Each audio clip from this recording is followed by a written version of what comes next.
Allahumma inni a'udzu bika minal hammi. Alhamdulillah, Allah berikan kenikmatan kepada kita hari ini untuk hadir solat berjemaah di masjid dan untuk mendengar sedikit sebanyak perkongsian ilmu. Mudah-mudahan dapat membantu kita menjadi insan yang lebih baik. Mudah-mudahan. Baik tuan-tuan, mohon dirahmati Allah sekalian, kita sambung berkenaan dengan iblis dan syaitan. Dalam daripada kitab Talbisu Iblis, berita tipu daya iblis, yang telah kita mulakan pembacaannya bermula awal tahun yang lepas, hujung tahun yang lepas. Tuan-tuan dan rahmati Allah sekalian, kita dah ceritakan bagaimana iblis punya marah kepada Nabi Adam alaihi salam. Dia marah kepada Nabi Adam yang baru diciptakan oleh Allah Subhanahu wa taala. Antara punca iblis marah kepada Nabi Adam ialah kerana dia diminta untuk sujud hormat kepada satu makhluk yang baru diciptakan oleh Allah Subhanahu wa taala. Sedangkan dia telah lama beribadah kepada Allah Subhanahu wa taala, dia rasa dia tak perlu, tak wajar bagi dia untuk memberikan sujud hormat kepada Nabi Adam. Itu pandangan iblis yang kita telah ceritakan, yang menjadi sebab dia sesat. Kita dah ceritakan bagaimana iblis ini antara sebab dia dilaknat oleh Allah Subhanahu wa taala kerana tiga perkara. Yang pertama kerana sifat takabur. Sifat takabur yang ada pada iblis kerana dia merasakan dia lebih hebat daripada Nabi Adam. Kenapa? Kerana dua faktor. Yang pertama, dia memandang rendah kepada orang baru. Nabi Adam ni makhluk yang baru diciptakan. Allah berikan ilmu kepada Nabi Adam. Jadi dia rasa dia ni dah lama beribadat kepada Allah, dia lebih tahu, dia lebih pandai, dia lebih banyak jasa. Itu iblis. Jadi dia memandang rendah kepada orang baru. Itu yang pertama. Jadi sebab itulah tuan-tuan dan puan-puan dan rahmati Allah sekalian, kita dalam Islam bila kita jumpa orang baru, apa yang kita buat? Kita disunatkan untuk memberi salam. Memberi salam sebagai satu tanda bahawa kita tak ada apa-apa masalah dengan orang baru ni dan kita mendoakan kesejahteraan untuknya. Itu yang pertama.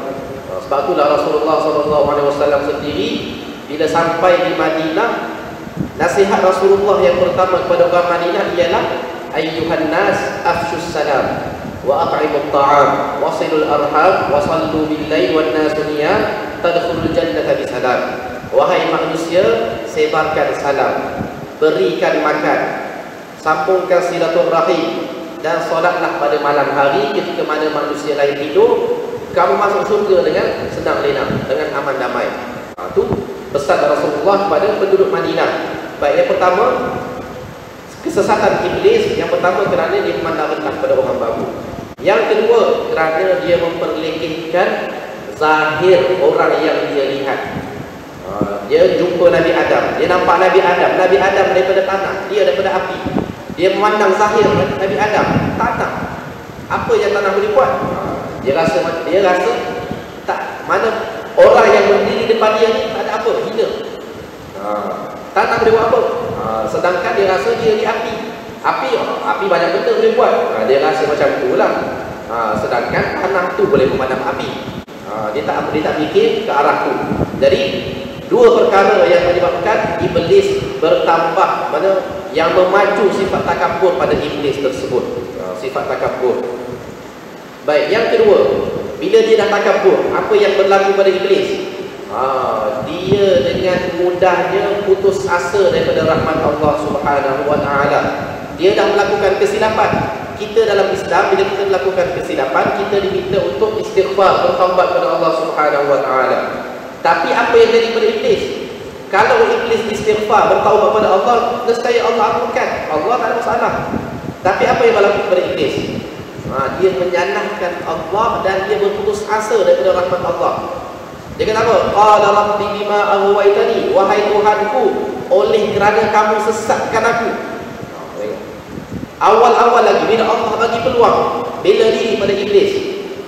Qala ma laka alla takuna ma'as sajidin. Allah berfirman kepada iblis, mengapa tidak kamu termasuk orang-orang yang sujud? Allah tanya balik, kenapa? Bagi peluang.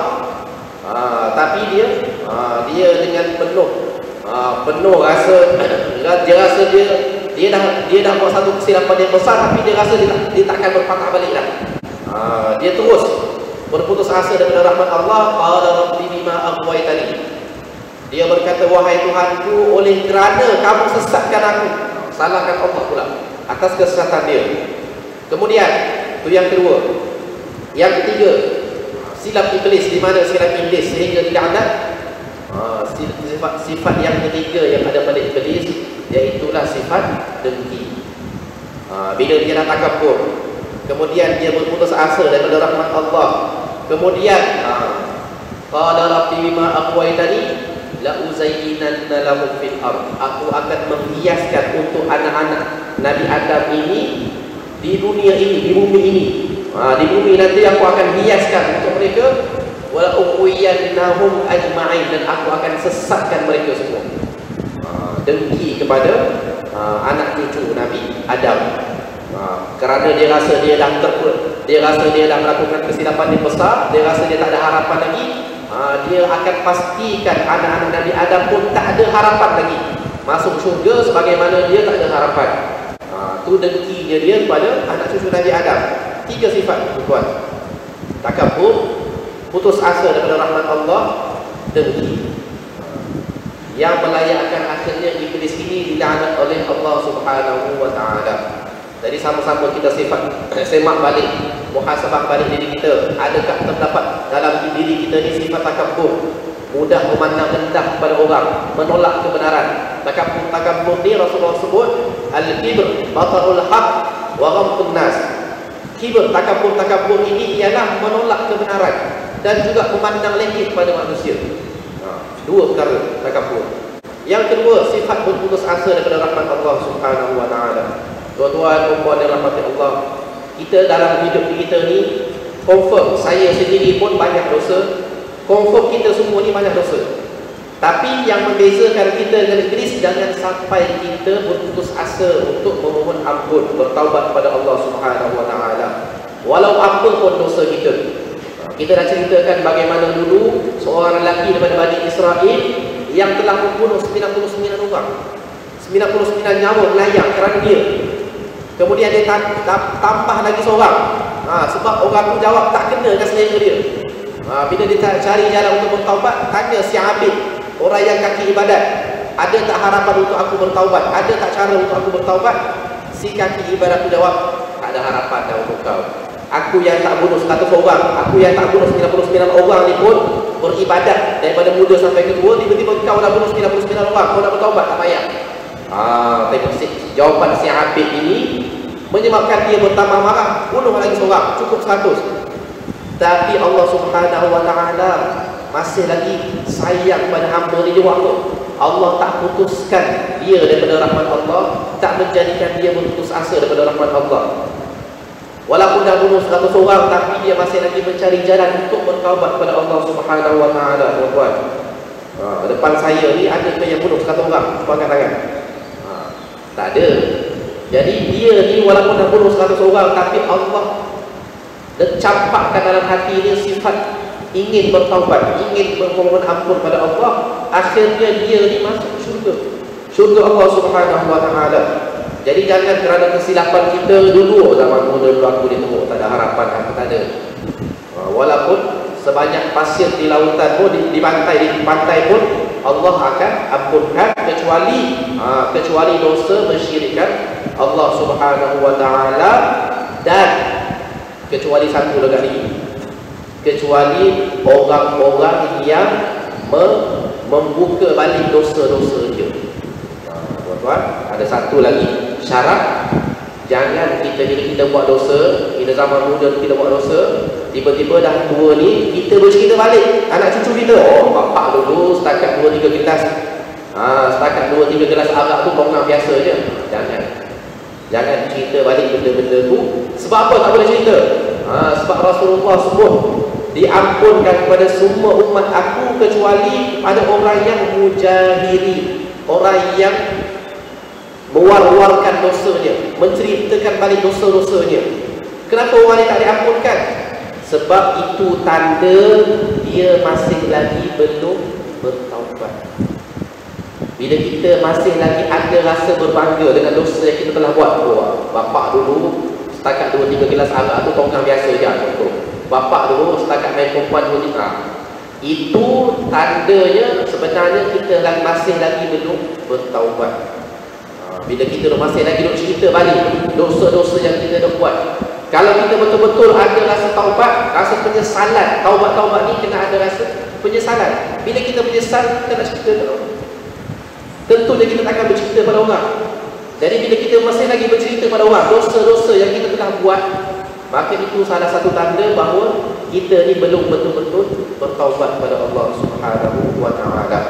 Dan itu yang kedua. Yang ketiga, sifat dengki, tuan-tuan. Sifat dengki ni manusia, orang Melayu ni saya tahu tak faham kadang-kadang. Kadang-kadang dia dengki, punya dengki tu sangat-sangat kita tak sangka. Saya dulu baru ni, saya dengan isteri dengan anak keluar pergi nak beli cari makan tengah hari, keluar. Lalu dah tepi dua buah kedai ni, mula-mula saya lalu lah. Lalu terus je. Mana tak pandang pun. Tak pandang pasal kita rasa nak pergi makan tempat lain lah. Tapi isteri dia pandang, dia tengok, oh ada jual sup. Dia pun kedai yang kedua ni nampak jual sup. Patah balik pergi kedai yang kedua, tengok ada jual sup, minta lah sup. Jadi dia pun tuan kedai pun tak apa, kejap lagi dia bungkuskan, tak bungkus. Kemudian tengok terpandang kedai yang pertama, tengok jual lauk. Lauk makan tengah hari. Oh, isteri pun pergi dah tengok yang kedai yang pertama ni, tengok lauk apa ada. Akhirnya dia bungkus dah juga lauk-lauk kat kedai tu. Bila dah bungkus, tuan kedai yang pertama ni tanya, kami ada jual sup juga, tak nak bungkus sup ke? Jadi isteri kata, oh minta maaf lah, dah bungkus dah kedai sebelah. Kedai sebelah tu dah minta bungkus sup dah. Dia dengan tak semena-mena terus berbisik dengan isteri saya. Apanya bisik saya pun tak tahu. Lepas tu dalam kereta isteri tu, dia bisik, lain kali tak payah beli kedai ni. Dah ramai dah yang kena. Sup dia tak sedap pun. Lain kali beli kat kedai akak terus. Allahu Akbar. Kedai sebelah tu dia boleh cakap yang tu. Lain kali tak payah pergi kedai sebelah, ramai dah terkena. Beli kat kedai akak dia. Allahu Akbar. Ni memang dengki, memang jelas ketara dengki, grade A. A punya dengki. Tak cerita je tuan-tuan. Kalau kita lah, kalau saya sendiri saya tak pergi dah. Kita nampak perangai macam tu, kita tak pergi dah. Sifat dengki itu sebenarnya menjauhkan kita daripada rahmat Allah Subhanahu wa ta'ala. Tak perlu nak dengki dengan orang. Rezeki kita ada bahagian kita. Dah ada dia, Allah berikan rezeki, dia dapat jual sup pada hari itu, saya beli. Rezeki dia beli lauk, kita beli lauk kat kedai dia, pun dah cukup. Tapi dia tak puas hati, kita beli sup kat kedai, beli kat kedai sebelah, tak puas hati lagi. Dia rasa tak puas hati. Nak tunjuk sifat dengki, tuan-tuan. Cara kita nak tahu kita ni ada dengki ke tidak, tengok sifat. Apa perasaan kita bila ada orang dapat nikmat, bila ada saudara mara kita, bila ada kawan-kawan kita dapat nikmat, dapat satu durian utuh. Kita kerja kat pejabat ke, kita balik kampung ke, kita tahu ada orang dapat nikmat, apa yang kita rasa? Kalau masih lagi dalam perasaan kita ni rasa tak puas hati, tu adalah sifat dengki. Jadi macam mana nak ubat? Ubatnya ialah tuan-tuan berdoa kepada Allah Subhanahu wa ta'ala. Memang kita rasa nak juga nikmat macam dia, tapi doa, ya Allah, berikan aku nikmat sebagaimana dia beroleh nikmat, dan kekalkan nikmat untuk dia, gembirakan dia dengan nikmat tersebut. Boleh tak doa macam tu? Kita nampak orang dapat nikmat, kita bersyukur, kita gembirakan, kita doa dia untuk gembira dengan nikmat tersebut. Itu tanda kita tak ada apa-apa rasa dalam hati kita. Tapi kalau kita tengok dia dapat nikmat, muka kita mulai macam siap-siap, salah-salah silap-silap kita pula doa, ya Allah tarik nikmat dia, bagi nikmat pada aku. Itu melampau lah. Nak cerita tu dengki. 3 sifat ini melayakkan iblis itu untuk dilaknat oleh Allah Subhanahu wa ta'ala. Baik tuan-tuan, hari ini kita akan masuk bab muka surat yang ke-10, 6 peringkat godaan iblis kepada Bani Adam. Bani Adam, kita guna istilah Bani Adam. 6. Bila iblis dah tak puas hati dengan Nabi Adam, maka dia berazam untuk menyesatkan anak cucu Nabi Adam ini dengan sebenar-benar usaha. Dia nak buat betul-betul. Maka ulama telah menggariskan 6 peringkat, 6 cara enam tahap Iblis ni nak menggoda Bani Adam ni, anak cucu Nabi Adam. Kita lah manusia ni.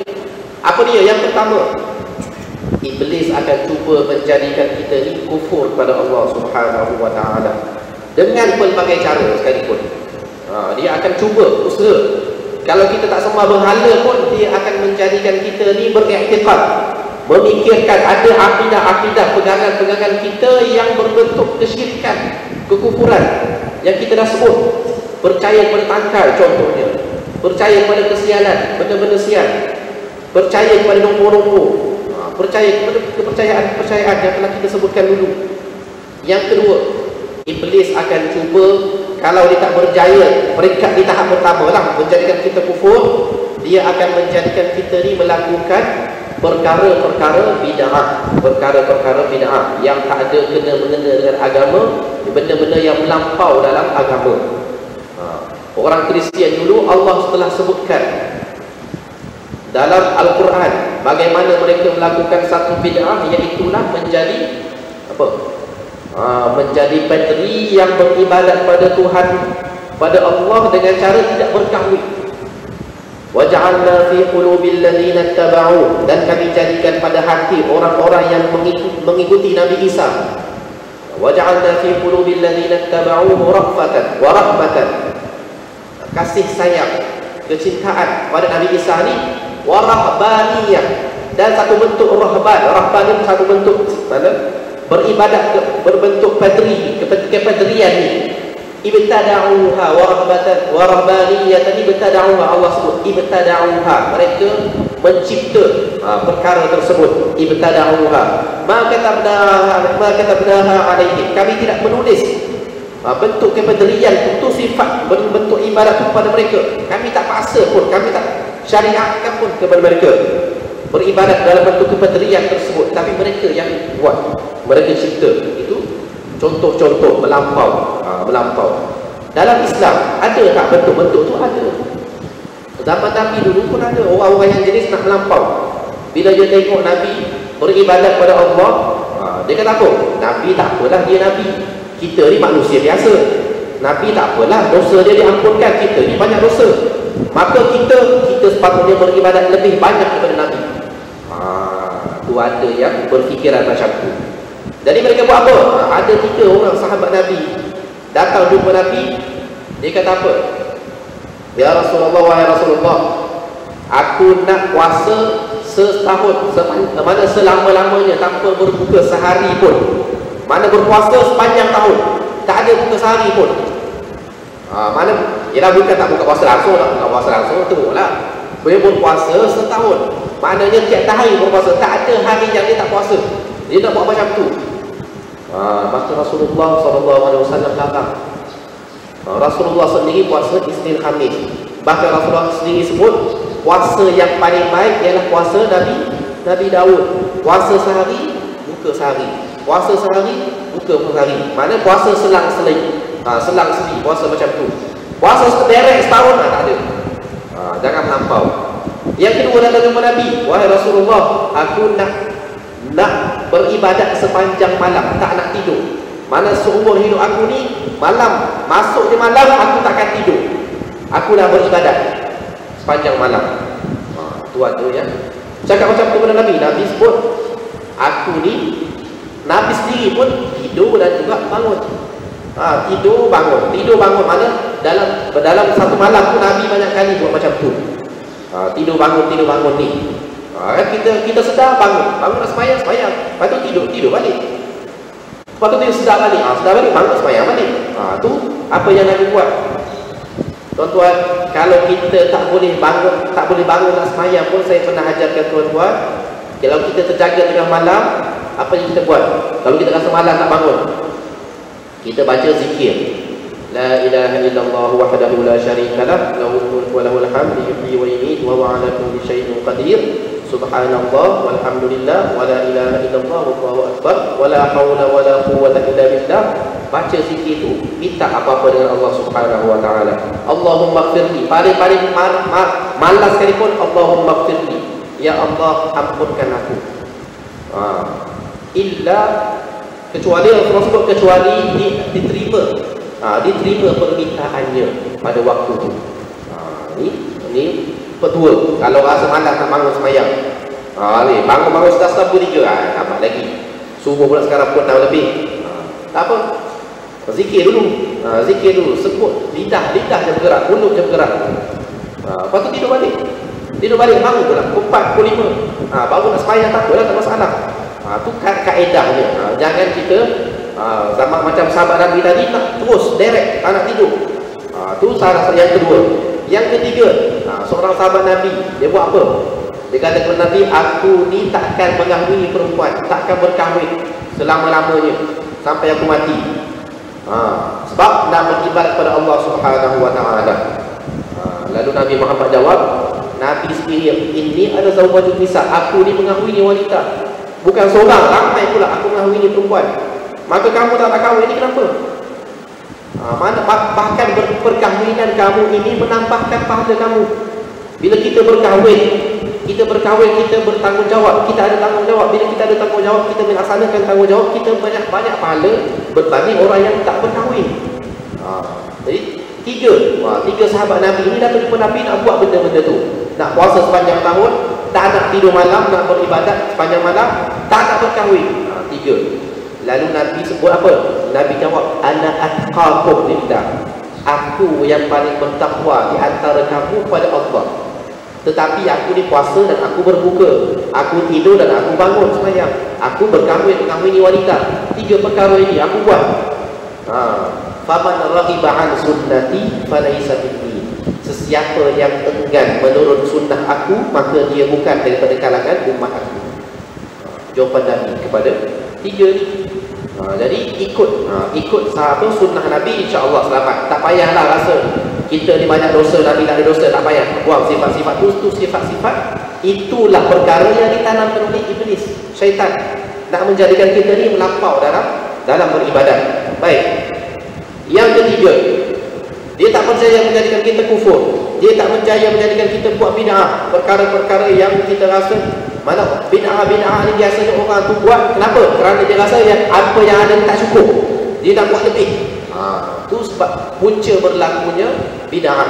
Imam Syafi'i sebut bid'ah ni perkara dalam syariat bertujuan untuk tudahis syar'iyyah, nak bersaing, nak berlawan, nak bersaing dengan syariat. Baik. Yang ketiga, kalau dia tak berjaya menjadikan kita melakukan bid'ah, dia akan berusaha menjadikan kita melakukan dosa besar pada Allah Subhanahu wa taala. Tuan-tuan, dosa besar ni kalau tuan-tuan biasa tengok kitab Al-Kabair Imam Zahabi, ada 70 lebih dosa-dosa besar yang disebut oleh Imam Zahabi. Dan dosa-dosa besar ni banyaknya, yang tu kita sebutlah. Yang pertama, syirik pada Allah Subhanahu wa taala. Ini memang dosa paling besar. Yang kedua, sihir, melakukan sihir. Yang ketiga, apa dia? Bunuh orang. Yang keempat, apa dia? Ini saya sebut ni secara tak berturutan lah. Kalau nak sebut berturutan tu payah juga nak ingat. Sebut-sebut yang secara tak terambang, tak berturutan. Yang ketiga apa dia? Bunuh orang, berzina lagi. Minum arak yang kita tahu. Menderhaka kepada ibu bapa. Ini ada salah satu dosa besar. Dosa besar yang kita kadang-kadang kita ambil mudah. Tuan-tuan, ada seorang sahabat, ada seorang tabi'in.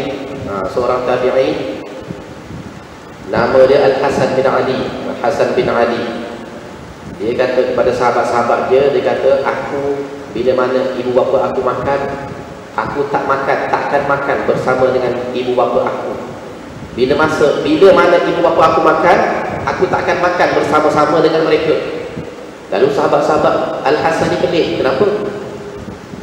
Kenapa pula? Kalau kita fikir makan dengan mak ayah tu lah yang paling bagus, kita makan bersama. Tapi dia jawab apa? Aku bimbang kalau aku makan bersama kedua ibu bapa aku akan terambil bahagian yang mereka suka dalam keadaan aku tak sedar. Sampai tahap macam aku bila mak ayah aku makan, aku layan je. Aku cebokkan nasi, aku bagi lauk macam-macam. Aku layan mereka makan. Tapi aku tak makan bersama dengan mereka. Bila orang tanya kenapa pula? Kerana aku bimbang, aku terambil bahagian lauk, bahagian apa-apa makanan yang mereka suka, aku terambil secara tak sengaja, tanpa sedar. Sampai tahap macam tu kan. Nak jaga hati mak ayah tu daripada terasa. Tak makan bersama mak ayah, bimbang takut terambil bahagian yang disukai oleh mak ayah. Allahu Akbar. Kita kadang-kadang kita ambil mudah benda-benda macam ni. Tapi nak cerita tabi'in zaman dulu, dia punya jaga mak ayah tu sampai ke tahap macam tu. Dan kita kadang-kadang kita perlu banyak belajar. Saya sendiri mungkin, saya sendiri pun bila balik kampung, bila kita belikan goreng pisang untuk nenek lah, bukan untuk mak ayah, cerita untuk nenek. Bila kita belikan goreng pisang, kita balik, kita tanya nenek nak makan goreng pisang tak? Dia kata, tak apalah, biarlah dulu tak nak. Kita hulur, ni pasti ada goreng pisang, tunjuk kalau ada beli goreng pisang. Tak apa, biar dulu. Tak rasa lapar. Tapi nak cerita kepandaian makcik mak saya sendiri, dia ambil plastik yang ada goreng pisang tu, dia letak dalam pinggan, dia keluarkan balik dari pinggan, pergi letak depan nenek. Akhirnya nenek pun makan satu-satu. Oh, sedap. Bila saya kita tak reti. Bila kita tanya, nek nak makan pisang tak, tunjuk dalam plastik. Tak apalah, biar. Rupanya dia nak dilayan sampai tahap macam tu. Saya tengok, aku tanya tadi tak nak makan, tapi bila mak dengan mak saudara keluarkan dalam bentuk pinggan, dia baru makan. Nak cerita orang tua ni perlukan perhatian, layanan. Kita kadang-kadang kita ambil mudah. Saya terutamanya, saya sebagai orang yang muda lagi, kadang-kadang kita tak belajar benda-benda macam tu. Kena banyak lagi belajar melayan orang tua macam mana. Dia nak cerita tuan-tuan, derhaka kepada ibu bapa ni termasuk dalam dosa besar. Ini yang kita rasa tak sedar, yang kita banyak buat dalam keadaan kita tak sedar, yang merupakan dosa besar, termasuk dosa besar. Baik, itu 3. Iblis akan cuba menjadikan kita ni melakukan dosa besar. Kalau dia tak berjaya, dia akan berusaha menjadikan kita melakukan dosa kecil. Dosa kecil ni tuan-tuan, apa beza dosa kecil dengan dosa besar? Dosa kecil dengan dosa besar ni beza dia, dosa besar ni biasanya ada ancaman neraka ataupun ancaman azab. Dosa kecil biasanya tak ada ancaman tersebut. Tu makin, kalau tuan-tuan jumpa pun, bila ada jumpa ada dosa ni, ada ancaman dia, tu dosa besar tuan-tuan.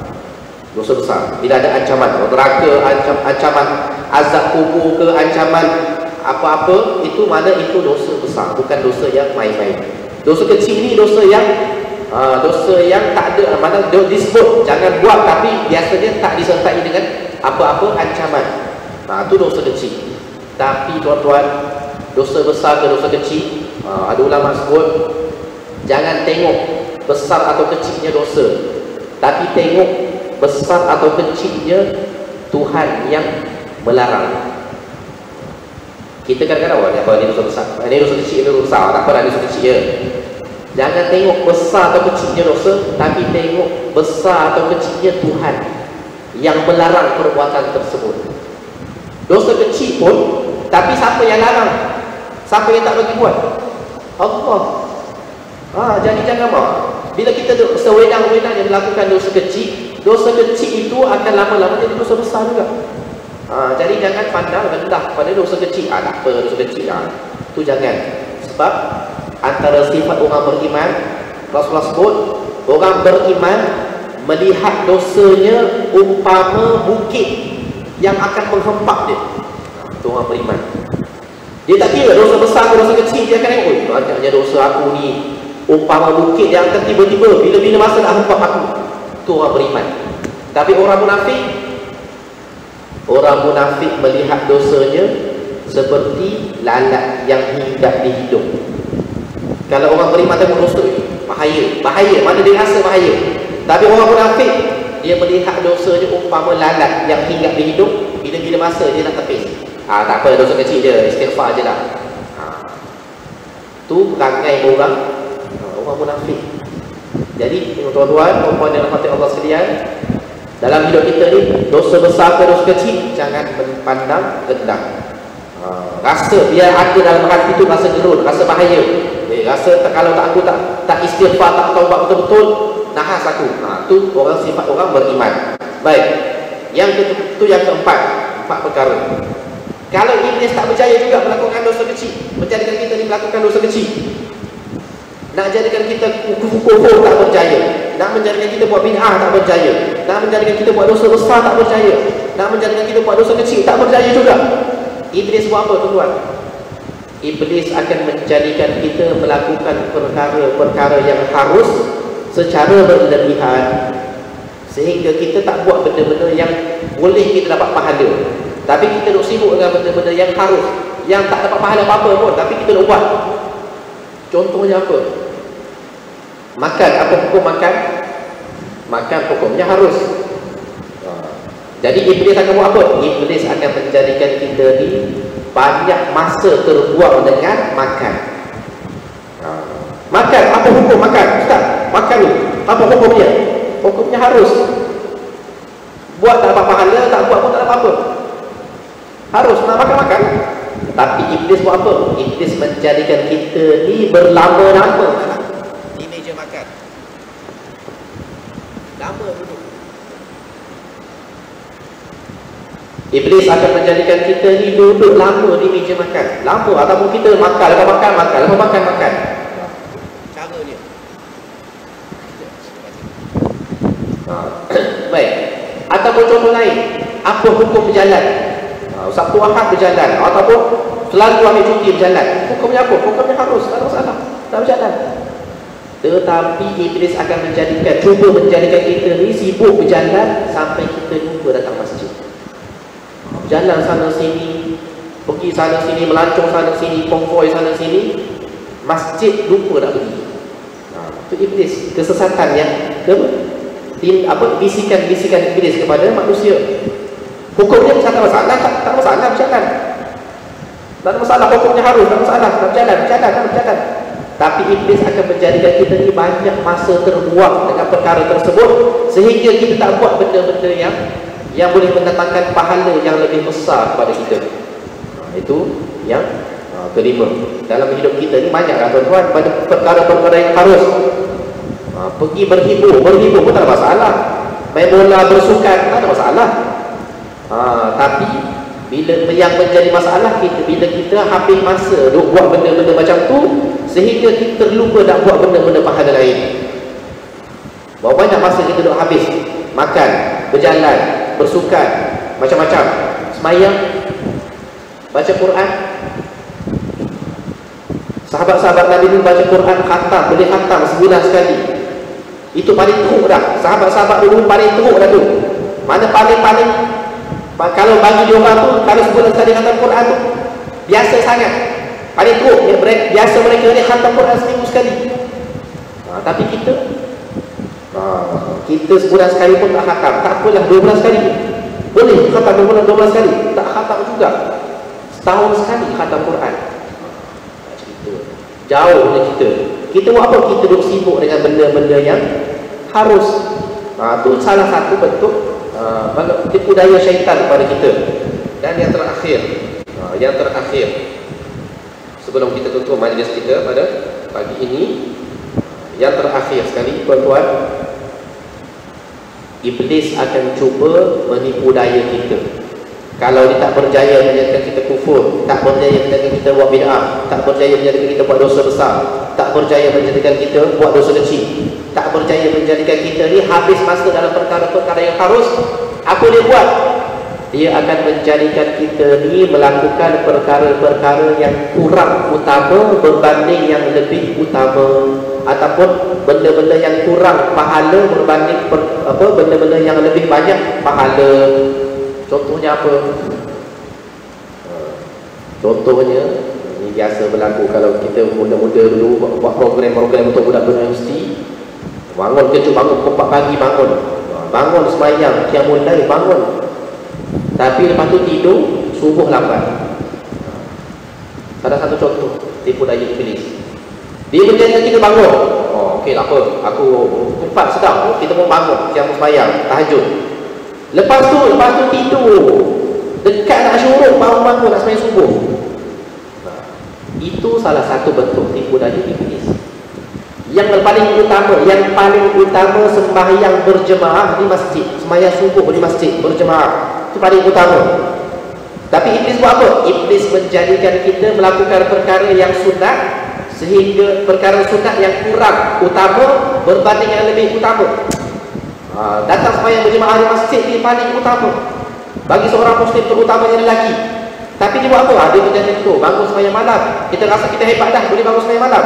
Tapi tak boleh berjaya nak melangkah kaki pergi masjid waktu subuh. Menjadikan kita ni lewat sembahyang subuh. Yang lebih teruk menjadikan kita ni terbapas. Aku terlambat baru subuh. Wala'iyadzubillah. Itu salah satu contoh belitan tipu daya iblis. Ataupun apa lagi? Ataupun salah satu contoh, kita sibuk melakukan perkara-perkara, program-program kebajikan, amal-amal kebajikan. Bagus tak buat amal kebajikan, program bagus. Tapi kita terlupa jiran kita. Kita sibuk buat perkara kebajikan, amal-amal kebajikan, pergi program sana sini. Oh, masjid ada program, kita pergi program, apa semua. Tapi jiran kita tak pernah kita tegur, tak pernah kita tanya khabar. Sedangkan dalam Islam, hak seorang jiran, kita ni ada tanggungjawab kepada jiran kita. Ini yang kita, ini salah satu bentuk tipu daya, belitan tipu daya iblis. Dia menjadikan kita ni sibuk buat, bukan sibuk dengan perkara yang harus. Yang tadi yang 5 perkara yang harus. Ni sibuk buat perkara-perkara yang berpahala juga, tapi kita melupakan perkara yang berpahala yang lebih utama. Kita sibuk santuni orang luar. Kita sibuk pergi cari asnaf kat luar, bagus lah. Tapi asnaf sebelah rumah, jiran sebelah, iblis menjadikan kita lupa. Jiran aku entah makan entah tidak, entah ada duit entah tak ada duit, tapi kita sibuk dengan orang luar, orang yang jauh. Itu salah satu bentuk-bentuk tipu daya iblis. Ataupun tuan-tuan, kita sibuk bagi sedekah dekat orang-orang baik, orang jauh-jauh yang kita tak kenal, sedangkan dalam keluarga kita ada orang susah yang kita kenal, yang kita tahu dia susah, tapi kita tak pernah bagi sedekah dekat dia. Ini salah satu bentuk tipu daya iblis. Kita tahu kampung kita tu ada mak saudara kita yang susah, ada sepupu sepapak kita yang susah, tapi kita hidup kat KL ni, kita sibuk bagi sana, bagi sini, pergi sembelih korban dekat Vietnam, dekat Kamboja. Bukan tak bagus tapi kita terlupa, rupa-rupanya kat kampung kita ada orang susah. Bukan orang lain, saudara mara kita sendiri yang susah. Tapi kita sibuk derma sana sini, orang luar yang dapat, saudara mara kita tak tahu mana. Itu salah satu bentuk tipu daya, belitan tipu daya iblis kepada kita, tuan-tuan. Tolong tengok. Dalam kitab ni pun banyak disebut, wa hiya ayyushghal al-insan bil 'amalin mafdul amma huwa afdalu min bi 'amalin muayyanin tayyib walakinahu yashghal bihi amma huwa atyab wa afdalu min. Antara contoh lain, kita sibuk mencari rezeki, tuan-tuan, puan-puan, kita sibuk mencari rezeki sehingga kita mengabaikan isteri dan anak di rumah. Itu salah satu contoh belitan tipu daya iblis. Tak pernah rasa cukup. Memang cari rezeki ni benda yang bagus, dapat pahala, nak bawa balik rezeki untuk keluarga. Tapi kita mencari rezeki untuk membantu keluarga kita, bukan untuk membuatkan mereka ni terabai. Tuan-tuan pun tahu bagaimana kisah seorang budak sehingga tanya ayah dia, gaji ayah berapa, 1 jam berapa, berapa pos kat syarikat ayah bayar dekat ayah, 1 jam berapa. Ayah dia cerita 1 jam 100. Sampai kain tinggi tu gaji. Lalu si anak ni kumpulkan duit cukup 100, bagi ke ayah, boleh tak luangkan masa 1 jam dengan adik, bagi duit. Kisah yang biasa viral sampai tahap macam tu, nak perlukan kasih sayang seorang ayah. Jadi kita salah satu bentuk berikan tipu daya iblis. kita buat benda yang berpahala yang sehingga kita lupa perkara utama lain yang berpahala, yang lebih banyak pahalanya. Itu salah satu contoh juga. Jadi jam pun dah 7.30. Saya ringkaskan balik, kesimpulan balik, tuan-tuan, dalam bab yang kedua ini, Ibnul Qayyim Al-Jauziyah menyimpulkan 6 perkara, 6 tahap bagaimana iblis menipu daya manusia. Yang pertama, dia akan menjadikan manusia itu kufur kepada Allah Subhanahu wa taala, syirik pada Allah Subhanahu wa taala, percaya pada benda-benda yang boleh membuatkannya syirik ataupun kufur pada Allah Subhanahu wa taala. Kalau dia tak percaya yang pertama, dia akan menjadikan kita ni melakukan bid'ah, perkara-perkara baru dalam agama. Supaya apa? Supaya kita dijauh. Tujuan syaitan ni satu je, nak menjauhkan kita daripada Allah Subhanahu wa taala, nak menjauhkan kita daripada Allah. Yang pertama caranya, menjadikan kita kufur. Yang kedua caranya, menjadikan kita melakukan bid'ah, melampau dalam beramal ibadat. Sehingga mana benda-benda ni, bid'ah ni Allah tak terima lah, menjauhkan kita daripada Allah Subhanahu wa taala. Yang ketiga, menjadikan kita ni melakukan dosa besar. Yang keempat, menjadikan kita melakukan dosa yang kecil. Yang kelima, menjadikan kita melakukan perkara-perkara yang harus secara berlebihan.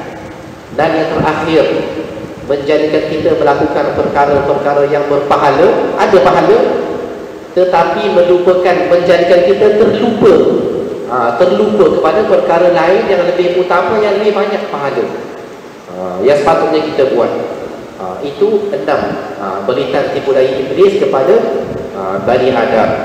Jadi mudah-mudahan apa yang saya sampaikan pada pagi ini boleh memberikan manfaat kepada tuan-tuan, puan-puan, untuk kita sama-sama memperbaiki kehidupan kita ke arah yang lebih baik. Aqulu qawli hadza wa astaghfirullahal azim li wa lakum. Wassalamu alaikum warahmatullahi wabarakatuh.